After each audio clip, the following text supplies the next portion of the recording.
Hello, welcome to Local Anesthetic Podcast, your weekly injection of mind-numbing local news. My name is Alex, and this is my co-host, Rob, with both of us, Rob, I believe, praying for autumn now. I never thought I'd say that, but I've had enough. It's been unbearable, Alex. I must admit, I haven't slept well in probably about 3 or 4 nights. The heat is just relentless. It has not stopped. The other day, Rob, I just broke down, but I couldn't work out if I was just crying or just my face was dripping with sweat. Maybe both at the same time. What an image, Rob. Yeah, very true. It really is. It's certainly something that I'll be thinking about later as I try to drift off to sleep. I have to say, I think I'm going to have to burn some of my T-shirts because I think they're just write-offs, Alex. Oh, God. Can I just say, Rob, that they kept talking about, and the weather forecasters kept saying that we're meant to be getting these thunderstorms, however much amount of rain in a few days as 3 months worth. Where is it? Hurry up and get on with it.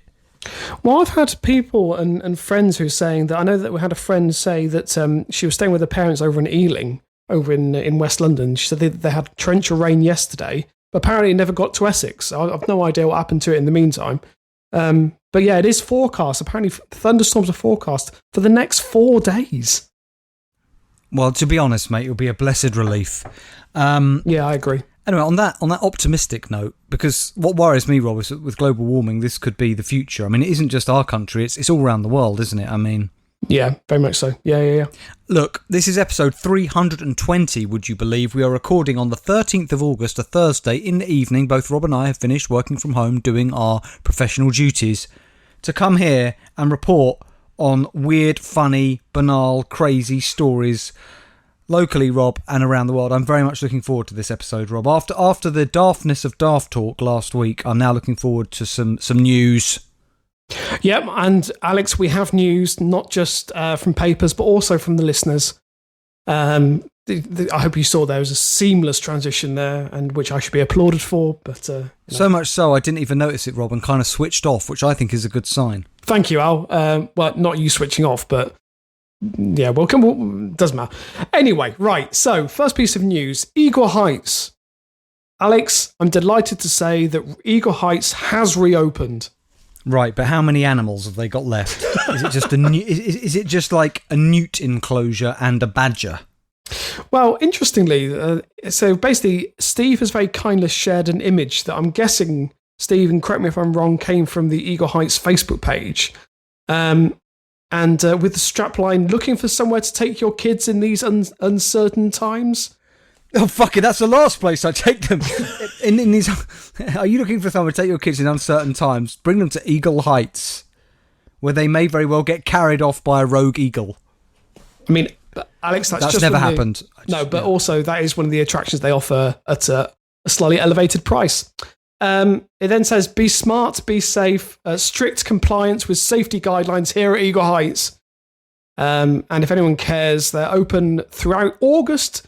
Thursday, Friday, Saturday and Sunday, pre-booked time slots, tickets still available. So, Rob, if they ever have a repeat of a cheetah attacking a patron, I'm assuming now that rather than spraying them with a fire extinguisher, which is what they did last time, which, as you said, probably wasn't the best idea if you're looking to, not to provoke a cheetah. I'm assuming this time, if a cheetah or any other animal attacks a patron, they just spray them in the face with hand sanitizer. Exactly, yeah. And undoubtedly, the hand sanitizer is made on site and it's overproof. And they also sell it in the gift shop.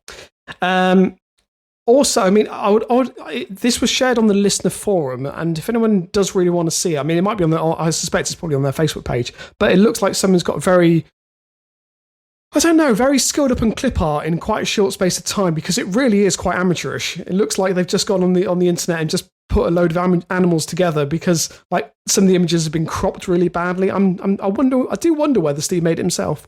Right. So I say, yeah, Steve, did you make it yourself, or is it official Eagle Heights media? Yeah, exactly. Also, if you remember, Alex, we talked about, and this goes back to the Carol Baskin story. We did ask whether anyone would be willing to donate, and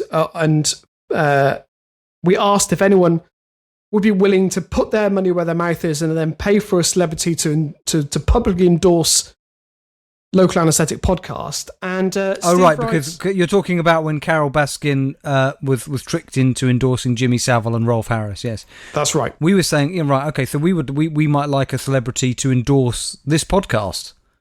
So Steve says, I would love to donate to a video from a celebrity. It could be used for promotional stuff. I'd only pay for a rubbish one though. Proper Z list. Oh, right, okay, yeah, okay. Well, we'll have a look into it then. Z list. I mean.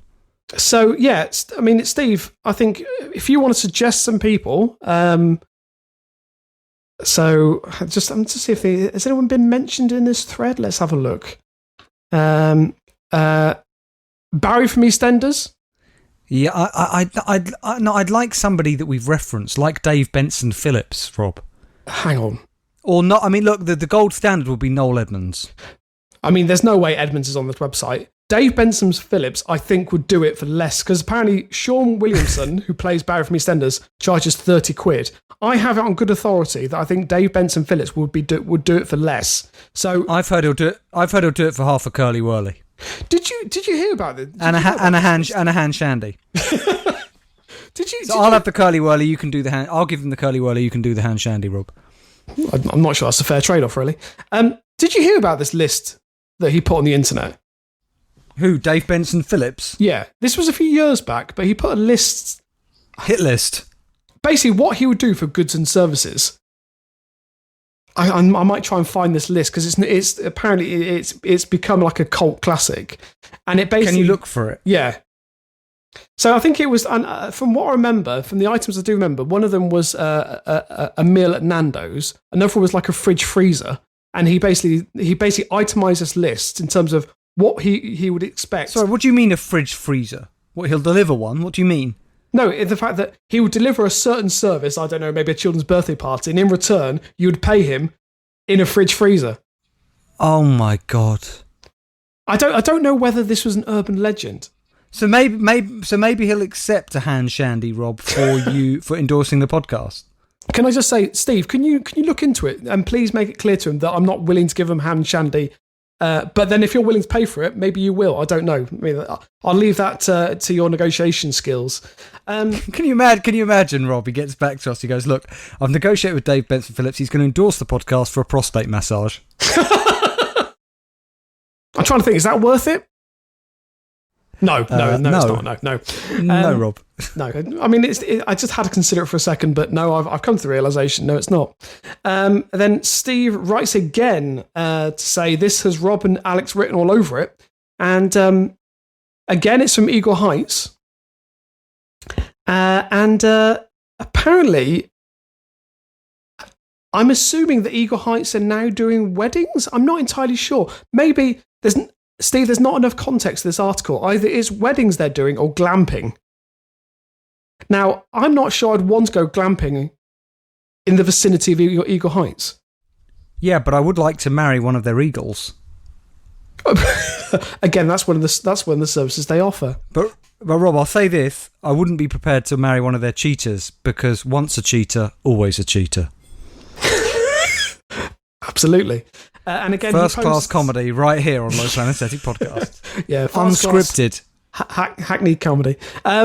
So he posted what is an image, I'm guessing again from their Facebook site, that says, "Celebrate with us this celebrate with us this August. Still some availability for the bell tents." Which is so why isn't it specific about what it is they're offering? I mean, that's a bit of in an advert, that's kind of necessary, isn't it? Yeah, well, I'm assuming it is a wedding, and. Kaiba then responds, bell end tents, and I don't know whether he's referring to us or just the tents in particular. I mean, bell tents does sound slightly suspect, but that's down to Eagle Heights. Right, okay. Well, on that kind of rather disturbing free advertising for Eagle Heights, should we just get on with this, Rob? Absolutely. Okay, I got a great story, Rob. I've actually got two. It tells me something about where Local Anaesthetic is headed, Rob, when we feature stories from the Telegraph. I'd like to think we're going more upmarket. Yeah. But this is from the crime section of the Telegraph from a couple of days ago. This is a great story, Rob. Burglar lived high life after 2 million flat break-in. We've had similar stories to this, but not quite like this before. A burglar secretly moved into the basement of a £2 million London property where he set up a Freeview TV box and polished silverware, in quotes, like it was his own home.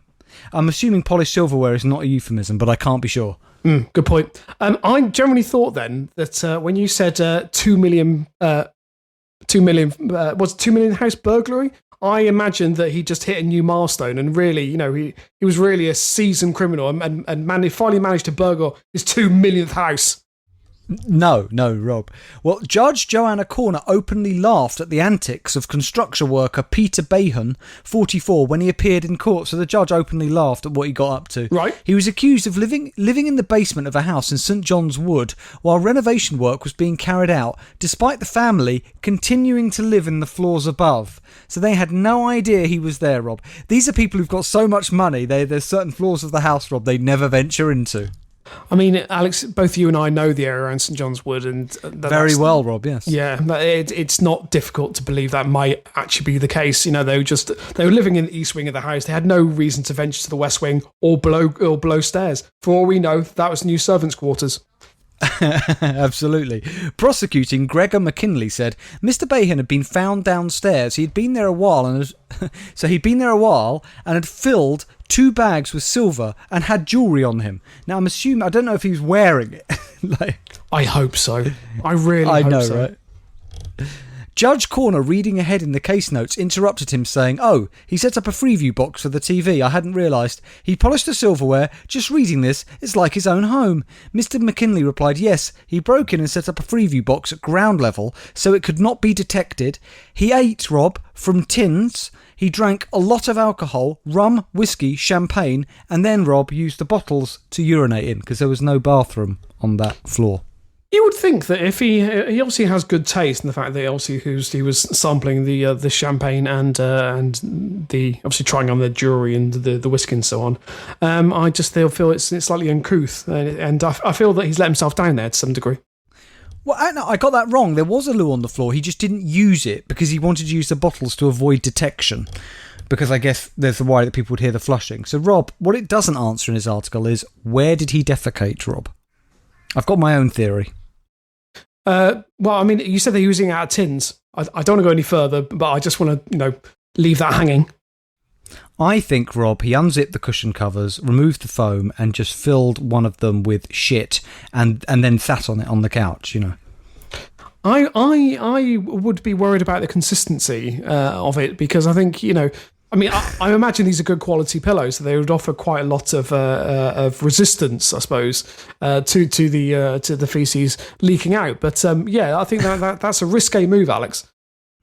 Well, he was sentenced to 6 months, Rob, in prison, suspended for 2 years at Southwark Crown Court, ordered to carry out 100 hours of unpaid work and pay £500 in costs. Judge Corner said, "Mr. Bahan, you broke into someone's home. It may well be you didn't realise it was occupied, but once you got in, it must have been plain as a pikestaff to you with all the belongings, alcohol, silver, that this was an occupied flat." Unfortunately, it doesn't say what he said in response. Maybe he was just silent, Rob. Dignified silence.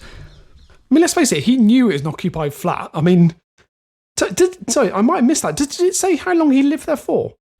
No, just some period of time, which could be anything, really. Brilliant. But I mean, he must have been. I mean, he had a Freeview TV box set up there. Yeah, I mean, that's a good point. Yeah, he was just getting pissed, trying on jewellery, defecating in a couch cushion cover, and just living the dream, really, Rob. Absolutely. Okay, now, Rob, you mentioned again, keeping with our upmarket podcast, which has become, I'm now going to feature a story, Rob, from the Times of London, which is a brilliant story, Rob, because when I read it I thought of Eagle Heights. Right. Okay. This is by David Collins, who is their, I just love this, their northern correspondent. I'm assuming that the Times has one. Oh yeah, I mean, Alex, you don't need one. I mean, I imagine he covers anything above the M25. Yeah, David, can you cover the north?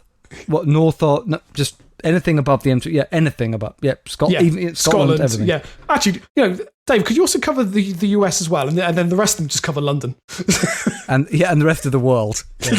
Right, the baboons, Rob, at Knowlesley Safari Park are notorious for vandalising the cars of those who pay to see them. They long ago grew adept at ripping off a windscreen wiper or mirror from anybody pausing in their enclosure. Before we continue, Rob, have you ever been to Knowlesley Safari Park? No, I think Knowsley. I think it's near Liverpool, but I've never been to the it's a Merseyside attraction. Very good. Yeah. No, I've never been. Now, I just want to say, based on their reported behaviour, is it a coincidence that this behaviour is happening in the Merseyside area from the baboons? Alex, don't start this again. We know we've had complaints from Scousers before. No, I'm just asking, have they learnt? Have they learnt this behaviour? Well, first of all, I mean, what you're saying is quite clearly slander. And also, I am joking. I am absolutely joking. I believe, and if we do have any Liverpool listeners and they haven't abandoned the podcast because of Alex's slurs in the past, Knowsley is actually quite an upmarket part of Liverpool. I think that's right. Rob, our Prime Minister has made more slurs against Liverpool probably than any human being, and yet he was made Prime Minister. So if he can do it, why can't I? I mean, Alex, if you want to be a cunt, that's up to you, but everyone knows he is. Fair point. Workers at the Merseyside attraction say they've spotted the primates now, Rob, armed with, get ready for this, shotguns. Knives. No, Rob, this is one of the best sentences we've ever had on the podcast. Okay. Workers at Knowles Safari Park say they have spotted the primates armed with knives, screwdrivers, and even a chainsaw. Rob, what's happening to the world? This is end of days stuff, isn't it? I mean, so how? Where have they come from? Park keepers have become suspicious in recent weeks that the baboons are being armed with weapons, in quotes, for a laugh, by visitors keen to enhance their car-destroying abilities. So this suggests that people are coming into the park, Rob, rather like, certain groups arm sort of militia around the world, or freedom fighters, or, whatever, or, terrorists even. In this instance, people visiting Knowsley Safari Park, Rob, for a laugh, are arming baboons with knives, screwdrivers, even chainsaws, in order to get a laugh and enhance the abilities of these. Maybe somebody's trying to evolve them, Rob, like the monolith in 2001. Absolutely, but I was also wondering whether someone has been trying to make a really cheap knockoff of Planet of the Apes. Yeah. Arm them, let them fight it out. They'll turn on their human overlords, and there you've got a film. Also, I feel that maybe Knowsley are missing out on a trick. I mean, summer is coming to an end, although it doesn't feel like at the moment. And surely fight the monkeys. Humans versus monkeys, the attraction. No, but you can turn up with whatever weapon you want and fight to the death. Alex, what happens in October? Halloween. Right. What would be more terrifying than a Halloween experience where you drive through in your car, you have to turn your headlights off, okay? So you're driving around in the pitch black and you see a gorilla coming at you with a chainsaw. That is going to terrify anyone. Okay, so we do it for Halloween and maybe that whole week, and then afterwards, we stop the madness and we burn all of the primates in a big pyre and pray for a good rest of the year and a good harvest. Alex, literally, I'm getting a picture together here. There's a business plan, okay? They do the Halloween events, okay, up until the 31st of October, and then they on the 5th of November we burn them. Exactly. They're missing out on a trick, if you ask me. Come see the monkey pyre. Have you ever seen the monkey pyre? We will burn 1,000 monkeys November the 5th. Would you prefer to see fireworks or burnt monkeys? You can have you can have a monkey arm and a stick for the kids. They can hold into the fire. I mean, it's really I'm not denying it's a horrific image, but in this current situation, in this day and age, businesses need to diversify. I like the idea, Rob, that also it's sort of a ritual that symbolically represents setting fire to our primate past. So we can argue that it's about us actually being more civilized. We burn the monkeys because we're the more civilized creature and we're getting rid of our ape past. And that's how we can sanitize it and sort of... Rob, this is truly disturbing. I mean, this turned dark very quickly. Yeah, I know I started it, but... Sometimes we talk about things on the podcast, Rob, and I have an image of it being played in court or in one of those police interview rooms. Alex, I think it's safe to say, I know that I definitely haven't armed those... gorillas. I'm 50, they're not gorillas, Rob. You. Rob, they're not gorillas. They're monkeys. Well, monkeys are gorillas. And I realise not all gorillas are... Hang on. All gorillas are monkeys, but not all monkeys are gorillas. There we go. Yeah, but they're part of the same species. Can you get that printed on a T-shirt, please? With a local anaesthetic logo. Yeah, they're part of our local anaesthetic merchandise. Right, anyway.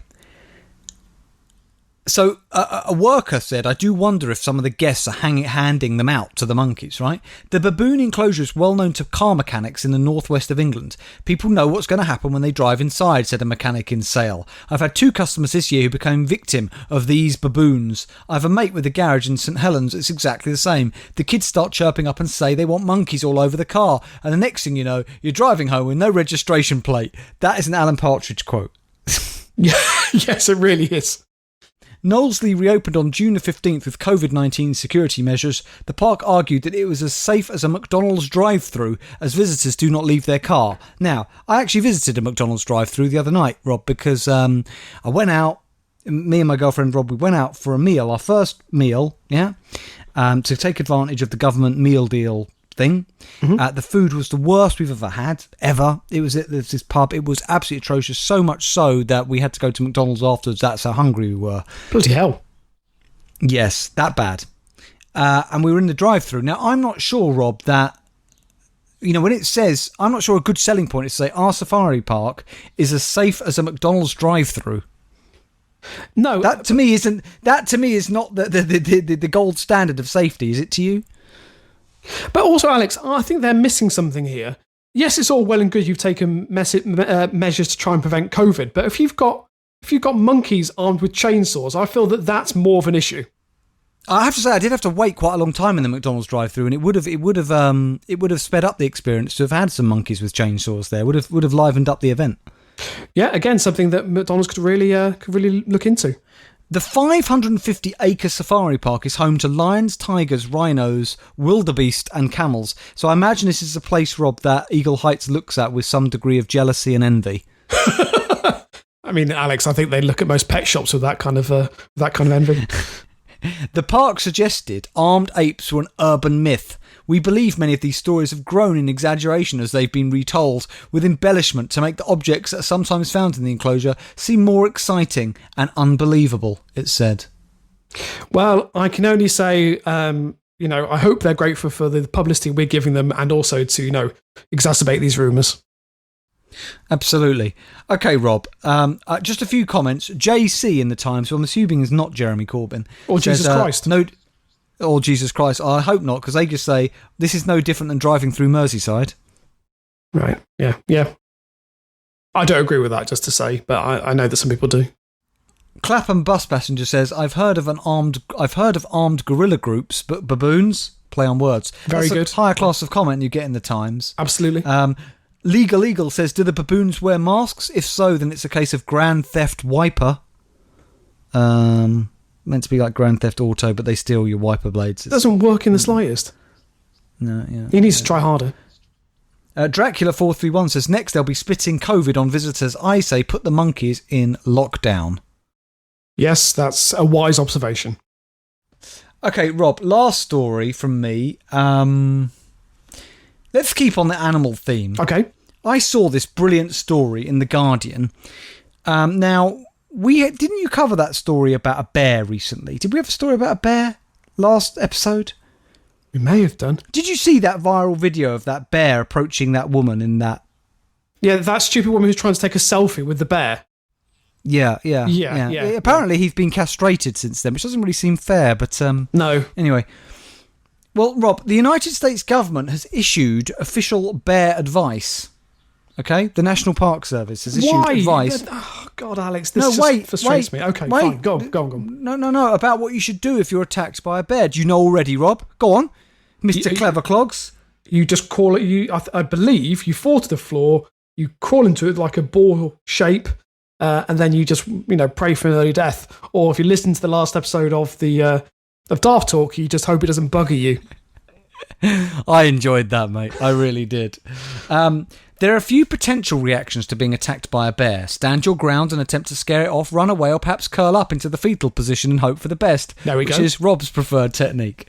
The US government has now, however, officially advised against the most cowardly option.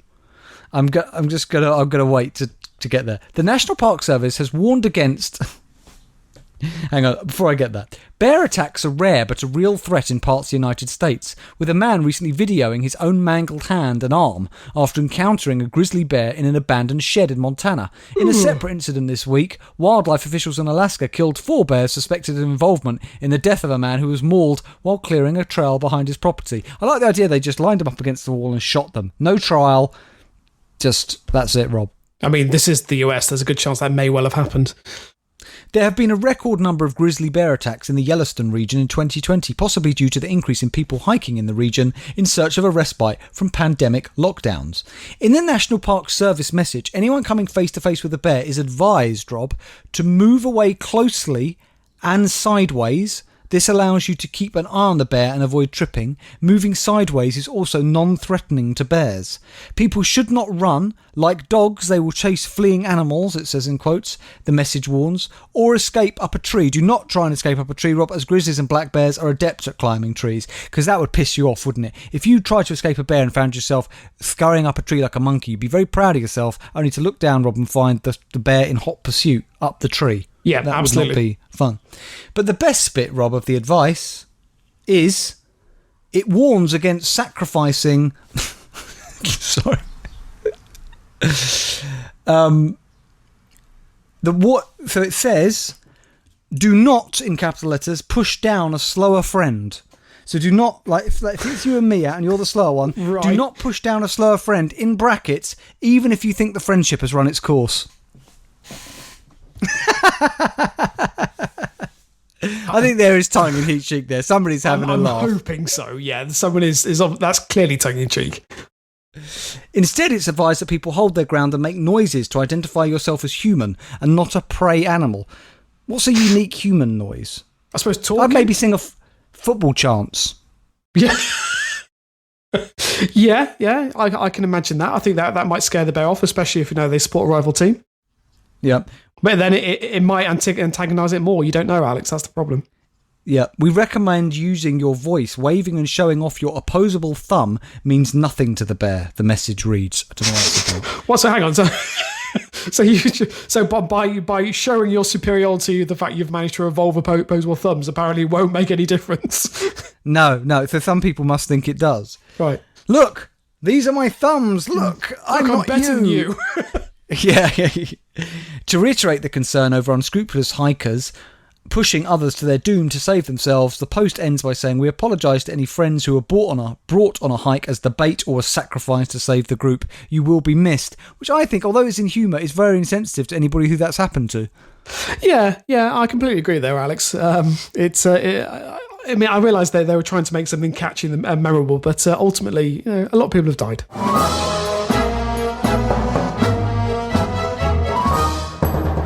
Okay, Rob, you got some stories for us there. Yeah, so my first story is from the Edinburgh Live. The story is by Joe Smith from the 7th of July. It is actually technically a follow-up story, but I thought, as always, it kind of encapsulates the first story within the follow-up. Headline: Posh Duck.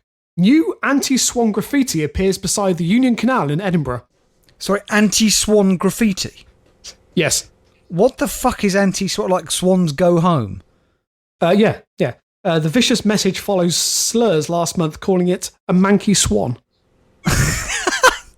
Swans are the Queen's birds, Robbie. I think it's treasonous, isn't it, to denigrate a swan in any way? Well, Alex, you've made a common misconception there. There's only a certain breed of swan that belongs to the Queen. Not every swan does. So is she legally entitled to round up all those swans and burn them, for example? Or eat them? What, like Knowlesy Safari Park? Well, yeah, or just have a big barbecue. Britain's big swan barbecue. There we go. I do wonder. Could be an event to celebrate the end of COVID. We'll burn all the swans and eat them. I mean, if you had the opportunity to, I think I probably would barbecue a swan just to see what it tasted like. I mean, people eat duck, so why not a swan? Well, exactly. So, Swan bake. Rob, to mimic the Sun's infamous headline from God knows how long ago. God, I forgot about 20 that. years that was, yeah. I think I've still got that paper somewhere. I still got the actual original paper. It might be worth something. I think it's in the loft. Oh, have you really? Yeah, it might. I kept it. All I remember is the infamous, the opening sentence: "A group of asylum seekers were found barbecuing a duck at the side of a river at Hyde Park." Just ridiculous. It was all untrue, by the way. It was a lie. Yeah. Then a mere 16 years later, Brexit. So yeah. A swan on Edinburgh's Union Canal has to endure further abuse after fresh graffiti appeared near its home. Sorry, when we say swan, we are talking about... Swan isn't an anagram or... an acronym or a euphemism for something else. We are talking about a swan. Yeah, a swan. Yeah. What do you mean it has to endure abuse? Is it aware that it's being verbally abused and denigrated? Well, I mean, we don't know that, Alex, but there's a possibility it may do. For all we know, swans have been denigrating us for years. In their language, they could have all been calling us twats. For 20 years, quack. Maybe every time they go quack, they're calling us like twat. It's possible. Maybe someone has an insight that we're not aware of and so has decided to take their revenge. We don't know that. It's interesting you talk about this, Rob, because I've got a story about a goose later. Oh, really? Yeah. Is it also being abused? Well, in this picture, not funnily enough, you say that, it does rather look like somebody could be doing something inappropriate to it. Yeah. Interesting. So the picture snapped yesterday shows a bin near the Union Canal with the words, "Posh duck, bet you still eat the dirty bread." Posh duck, bet you still eat the dirty bread. I love somebody calling a swan a posh duck. Very true. That's all it is, really. It is, yeah, absolutely. This is the second anti-swan message to appear scrawled on a canal-side bin in recent weeks. Although lacking the punch... So are we saying, Rob, that the sort of xenophobia and everything that swept Britain over the last however many years, are we saying it's now morphed into sort of anti-swan sentiment? Are we now blaming the ills of the world on swans? So now we've exited the EU, the next step will be to try and get rid of all swans in this country, and then everything will be okay, Rob. We'll be able to take back control. Alex, I think we can both agree that the swan is very much an elitist bird. You're right. Fucking the way it even swims along. Exactly. And we don't know that hasn't been going in, taking homes from our hardworking mallards.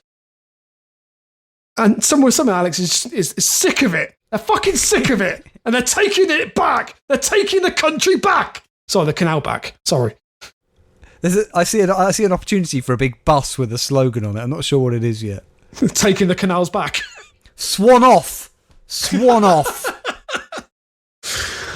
So this is, as I said, Boris Johnson strangling a swan with his bare hands. Anyway, sorry. Is it just me? But I actually imagine he's done that at some stage in his life. Definitely as a university prank as part of the Bullingdon Club. One of them, I think, Rob, strangled and buggered a swan. I'm saying it on record. Yep. I am not. That's not legit. Just because there are many different members of the Bullingdon Club. We know that David Cameron tried to stick his dick in a dead pig's mouth, allegedly, according to a book. David Cameron denies it. But come on. I mean, really? Well, I think we all know that's true, don't we? We think it's true, allegedly. Bloody, bloody, blah. I imagine that the swan would have been the appetizer, and then the pig was the main course. Absolutely, yeah. So this is the second. I think they called it swanning. You fancy a night out swanning, lads? Swanning about? Do you fancy? No, I don't know why I went Cockney. I mean, they. Let me try and think of an upper class name. Do you fancy an evening swanning about? Hey, Kerfuffle, do you fancy an evening swanning about? Is it Kerfuffle? It is Kerfuffle, isn't it? Yeah, no, Boris Perfeffel. Perfeffel, well, whatever it is. You get the gist. Anyway. His name's actually Alexander, which disturbs me because that's my name too. I should have gone with Gideon. That'd been far better. This is the second... It's interesting, Rob, can I just say it's interesting that neither you or I can do an upper class accent, because on the very rare occasions when my girlfriend listens to this podcast, she says that we both sound very posh on it. And yet, neither of us can actually do a proper upper class. I can't do like the royal accent. No, I can't. Not convincingly. But I mean, I've had other people say that I have a posh accent, which I don't really understand if that is the case, where it's come from. Yeah, I think they need to meet you really, and that whole sort of aura will be quickly dispelled. Maybe take them out to the Weatherspoons and show them your true self, Rob. I'm going to finish this sentence.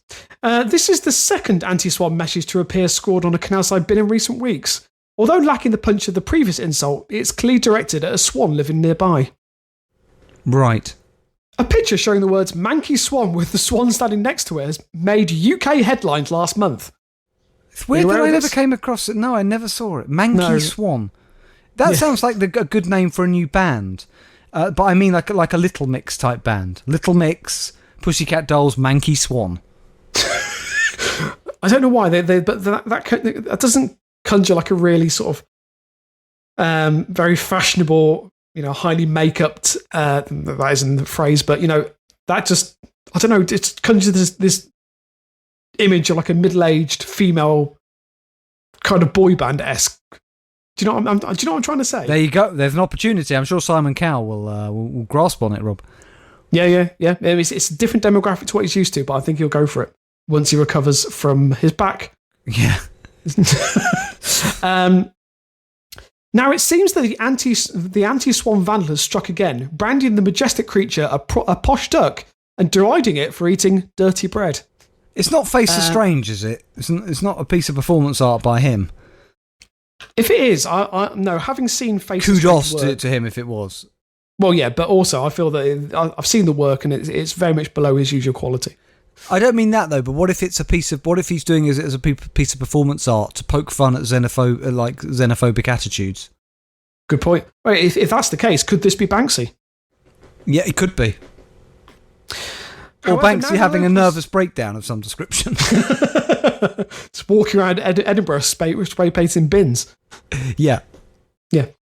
Now the locals fear this latest slur could mark the start of a worrying trend. One comment on Reddit, because of course it's on Reddit, where the picture was originally shared, said, "Every time I walk past the first part of the canal, the message seems to be progressively more aggressive."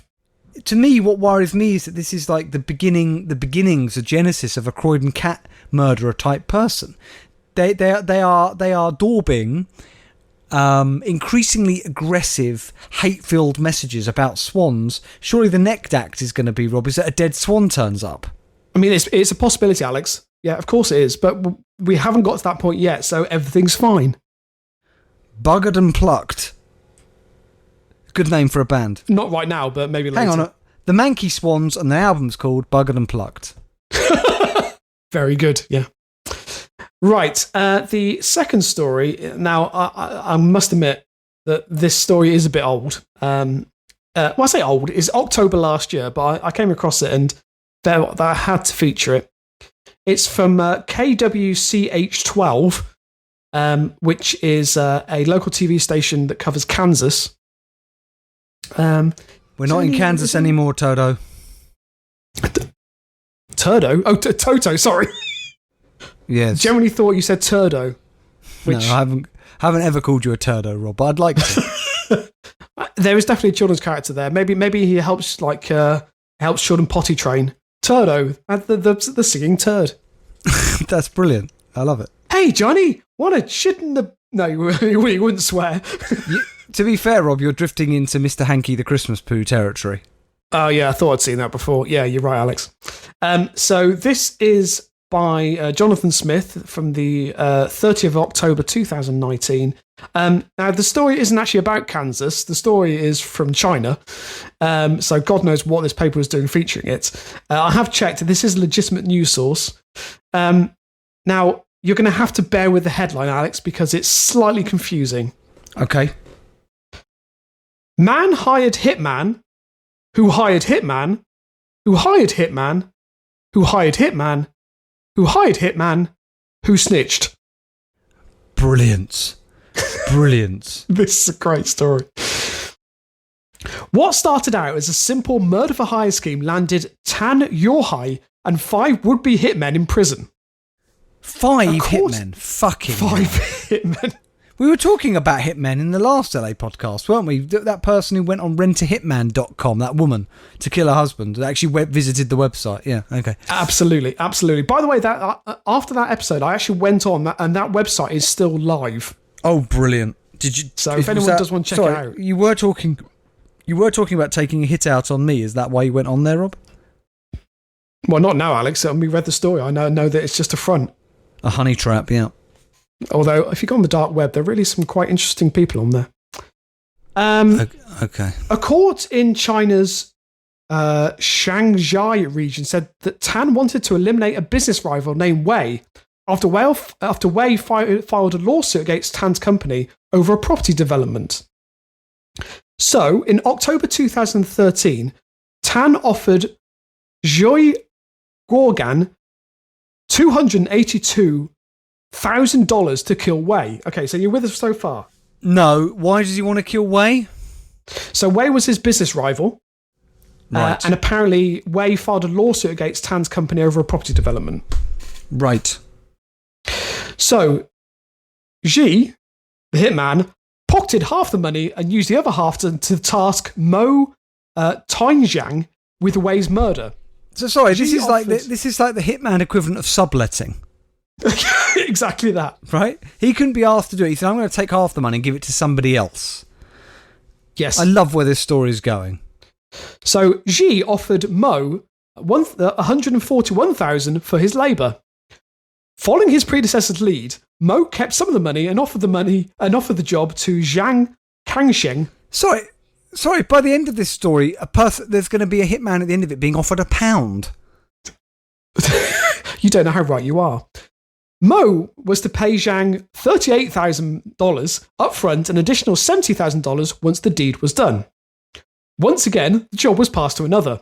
This time, Yang Kangsheng offered to pay Yang Shongzheng $28,000 upfront and another $70,000 once Wei was dead. Rob, you couldn't write this. This is a farce in every Absolutely. way. It's brilliant. It's a Monty Python sketch, Rob. It is. And literally, this hitman outsourcing, and they continuously outsource it.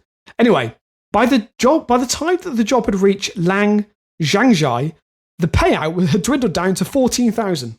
Who the fuck's killing somebody for $14,000? I mean, Yeah, I exactly. wouldn't, I wouldn't kill anybody for any amount of money. Sorry, because I did sound a bit, equivocal there. I wouldn't. So if you think that the original fee was $282,000, and now this poor chap was now being offered $14,000, so he was very much the end of that chain. Unfortunately, Ling ultimately chickened out, but instead of hiring another hitman to do his dirty work, he contacted Wei and spilled the beans. Ling told Wei a series of hitmen had been hired and planned his demise for more than 6 months. They agreed to fake Wei's death and send photos to the chain of command. So rather than going back to the original guy who ordered this hit, it even ended with them spilling the beans to the guy who's meant to be killed. Which is like if you go to see the doctor, right, Rob, they have, the Hippocratic Oath. That's very important. The patient doctor isn't what is the Hippocratic Oath? It's that I thought it was always do what's do no harm. Do no harm. Life, do no harm, right. And in this case, surely the creed of every hitman, Rob, or wannabe hitman is you don't spill the beans to the guy who's meant to be hit. Alex. Because that turns you from a hitman to a shitman. Another very good joke there. Again, I've been doing a lot of work with Les Dennis over Zoom. Also, possibly another slogan title there. Hitman to shitman. I wonder if we could get Les Dennis to endorse this podcast. Ooh. I think he'd be a bit pricey, to be honest. Yeah, I think he would. He would definitely be more than Dave Benson Phillips. Dave Benson Phillips, yeah. I'd love it if we could get Roland Rat. Hey, listen to Local Anesthetic. Do you want to do it, Rob? I suspect he may do it free. Oh, hang on. Let me just. I'm just going to try and channel Roland. Hey, rat fans! Listen to Local Anesthetic podcast. Right. Yeah. Etc. Okay. So we know the listeners agree. enjoy your Roland Rat, Rob. Yeah. I just need to perfect Kevin, and then I'll be set. Then I can start my own impersonations channel. Anyway, with those two impersonations for some reason. So they agreed to fake Wei's death and send photos up the chain of command until it reached Tan. So you with me? Right. So the guy who's meant to be being hit agrees that to get back at his business rival, he's going to fake his own death. Is this made up? Is this story made up? No, this is absolutely true. Okay, it's brilliant. Interestingly, you talk about Ling being a shit hitman. I mean, first of all, he's obviously agreed to do a hit for $14,000, which is alarmingly low, really, considering what he's supposed to do. And then he chickened out anyway. So, Yes. Maybe this isn't the business for him. No. But while Tan reviewed pictures of Wei all tied up, Wei reported the whole thing to the police, where authorities charged Tan, the 5 hitman, with intentional homicide. And then on October 17th, the hitmen found out they would only spend the next 2 to 4 years locked up. But because he initiated the murder plot, the court sentenced Tan to 5 years in prison. That's fair, because to be fair to the first 4 hitmen, or every hitman chickened out, essentially. Yeah, exactly. Yeah, none of them did it. No. Incredible. But Alex, it just goes to show in this day and age, if you can't trust a hitman, who can you trust? Well, exactly.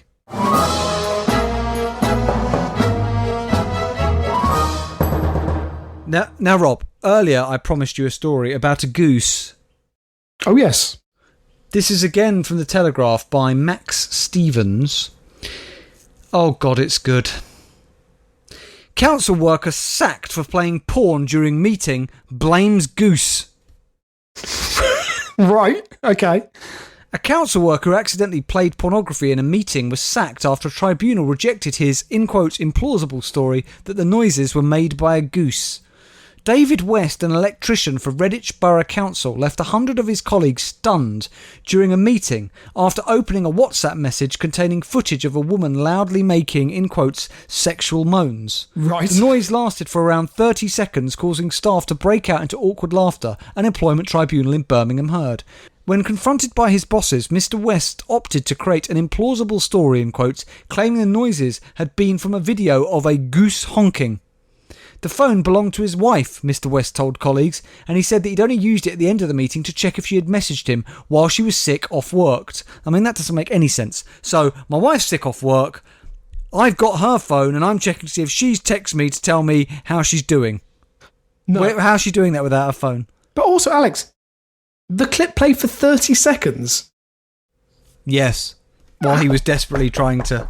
No, I don't believe that. Surely you just know to press the home button. What the fuck was he doing? Unless he was trying to, finish off what he was doing. So what he said is that geese had been targeting his recently bought house as it sat next to a trout pool, Mr. West added. And he said the WhatsApp message was meant to be a joke sent to his wife by a male friend.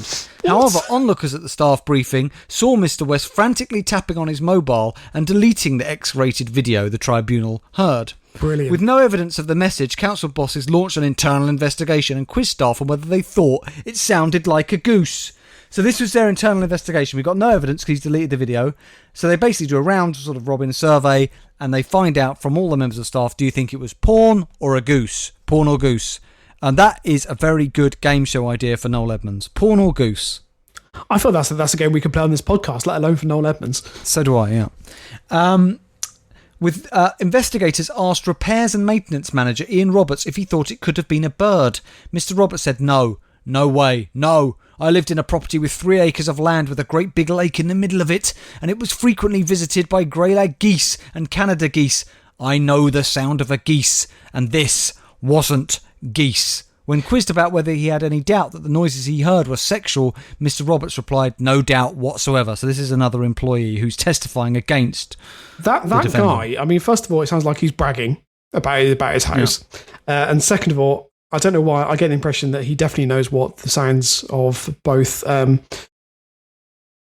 sexual noises are and also what a goose sounds like. I'm not saying that those two things together, but there's a possibility.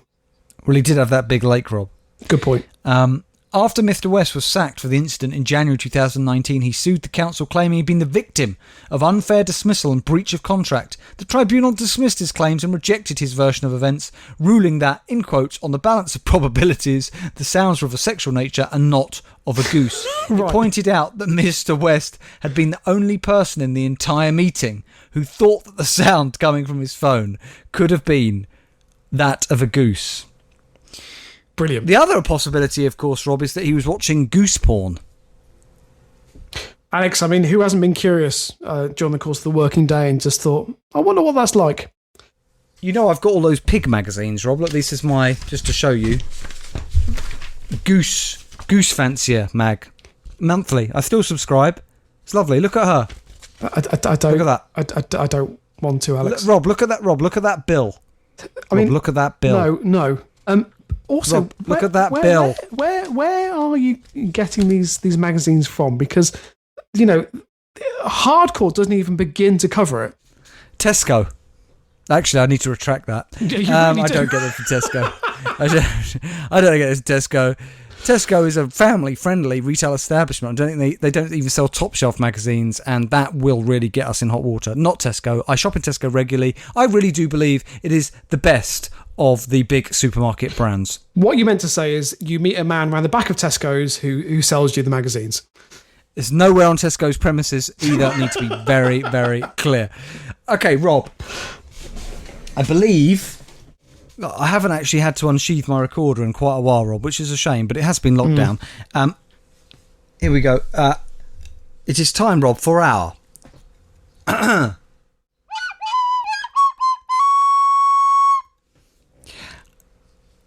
listener story of the week.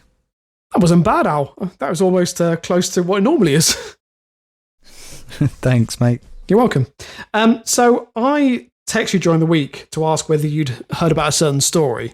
Now I hadn't, but unfortunately I did come across it, but I didn't read it. But I'm aware that it has something to do with a pig or a boar. That's right. Yeah. So, but that's all I know.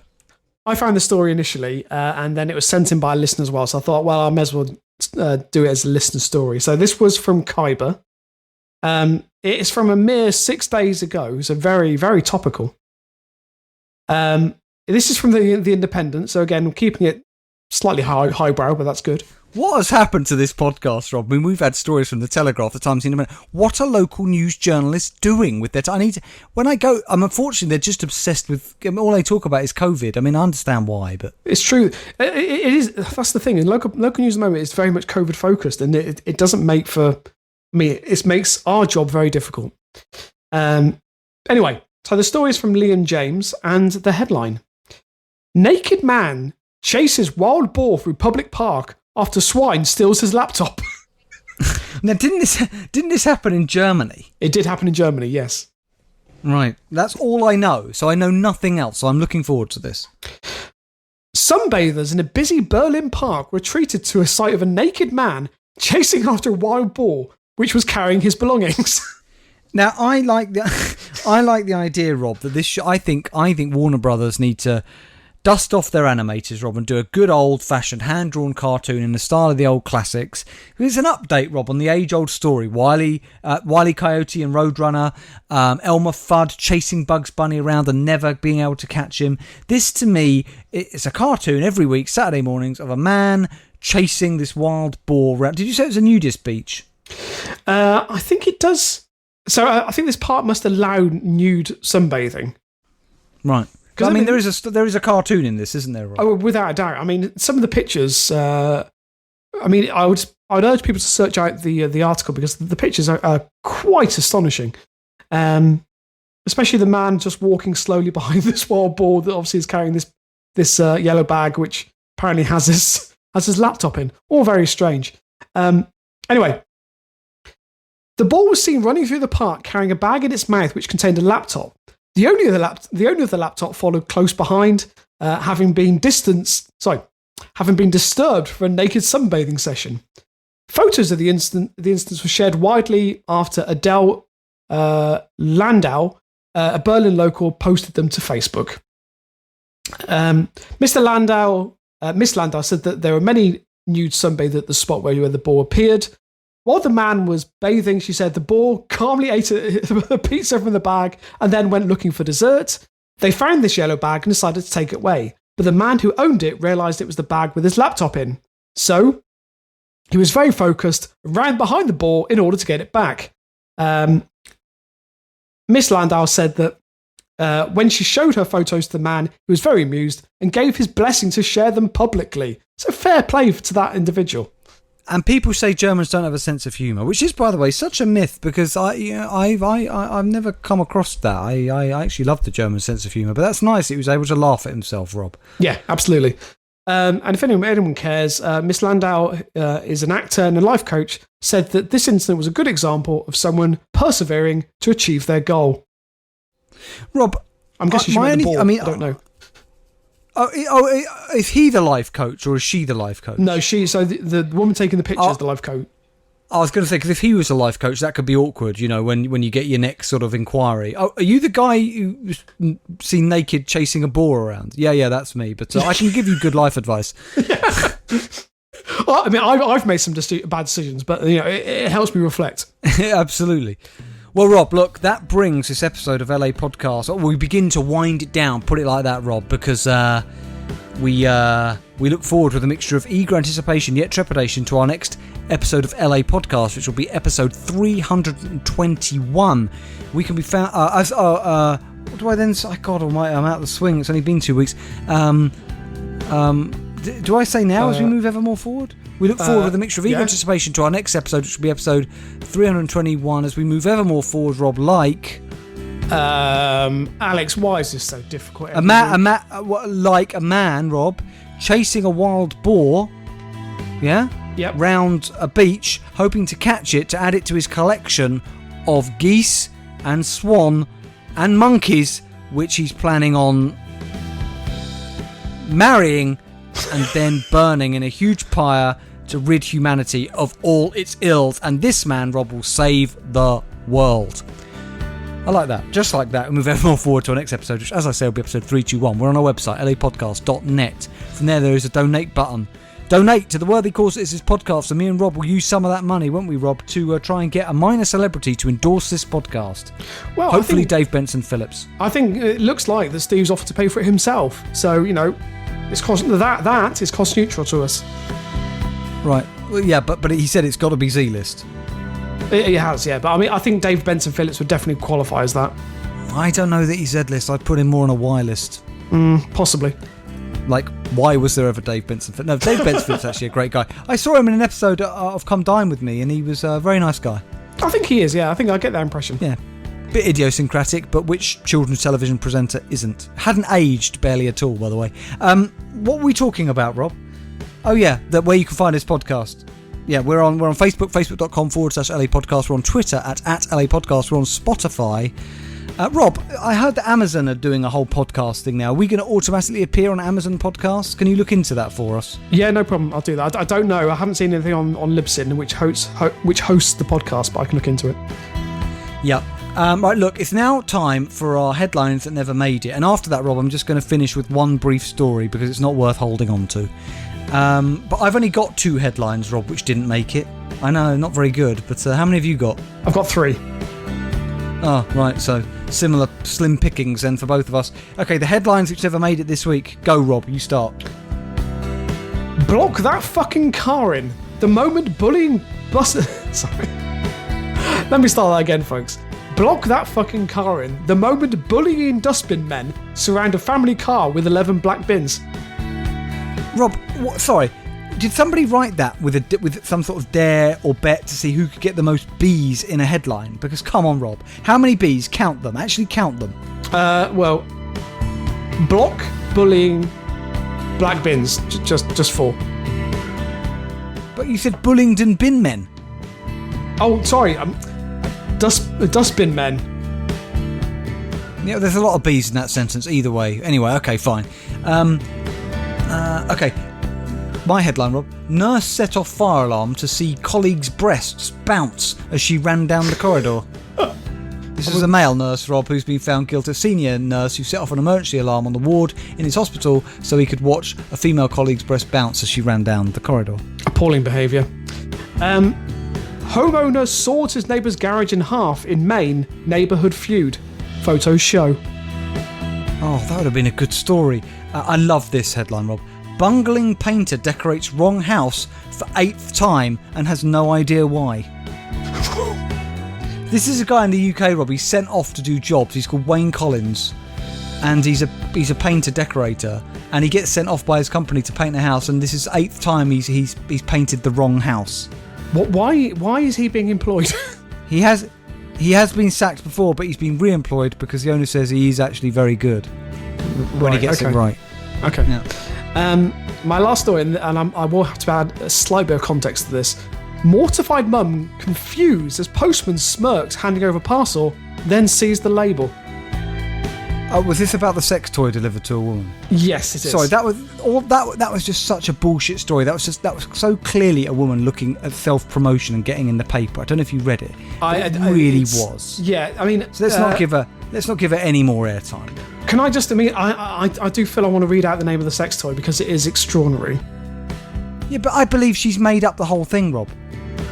Alex, how dare you? I can't believe that someone in the Mirror would ever make up a story just for the publicity.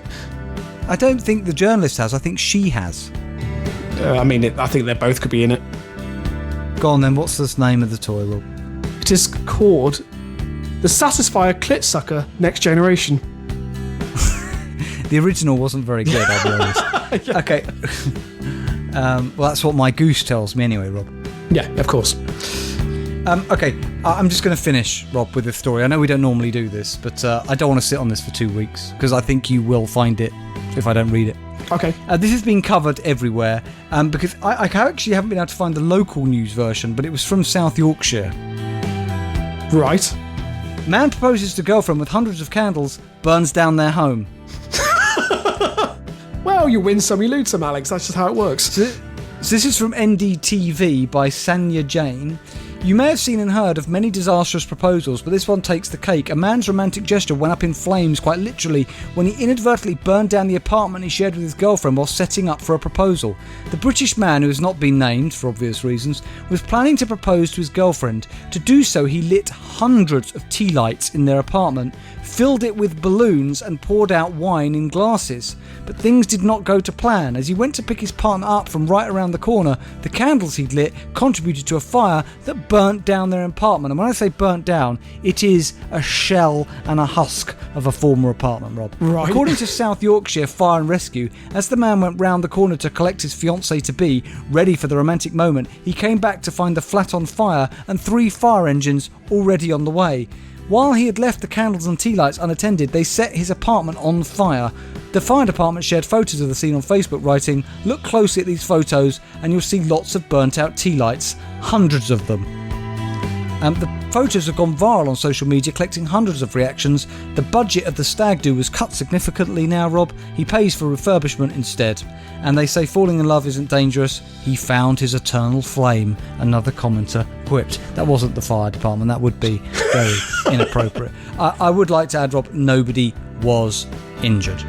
I'm glad to hear it, and hopefully she's come to her senses and left him. Yep. And on that positive note, Rob, that upbeat note, it's time to finish this podcast. We're going to be back in a week's time with Daft Talk episode 12, am I right, or 13? 13. Unlucky for some. Daft Talk episode 13, and a week after that we'll be back with LA Podcast episode 321. Thank you for listening, everybody. We really appreciate your company.